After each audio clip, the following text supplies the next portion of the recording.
mayroong kulay white, mayroong red, mayroong pink, may pink orange, may red.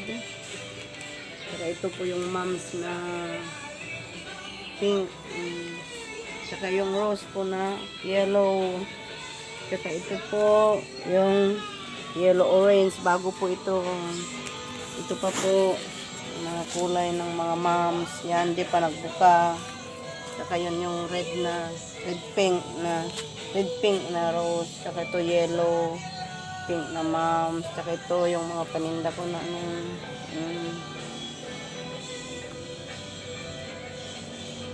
ito pa po.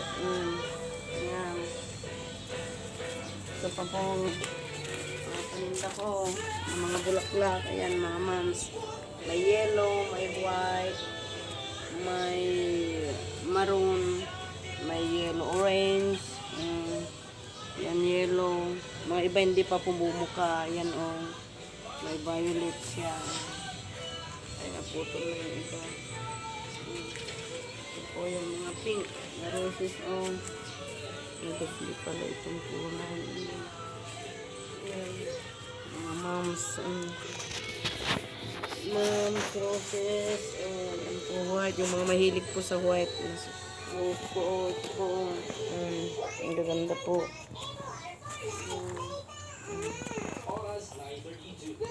Ang gaganda ng mga kulay. Kayo. Ayan. Mura lang. Saka yung paninda ko na dates, yung mga paninda ko na cactus. Hindi na po kayo. Pakita mo yan.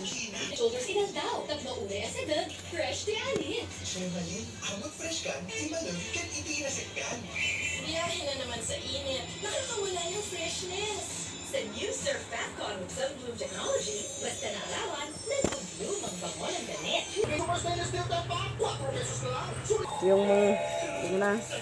Yung mga parehas ko po na nagkukoleksyon yan po, bili na pa kayo ng iba-ibang kulay. Yung red, yung orange, white, pink, yellow. Para mayroon kayong iba-ibang kulay ng mga roses nyo. Kasi iba-iba pong kulay yan. May malaki, may maliliit na bulaklak. Yan. Kaya kung nagkukoleksyon kayo ito, lalo ito, bagong koleksyon to. Ano siya, yellow, orange, pink. Bagong kulay. Hindi daw common to. Ayan.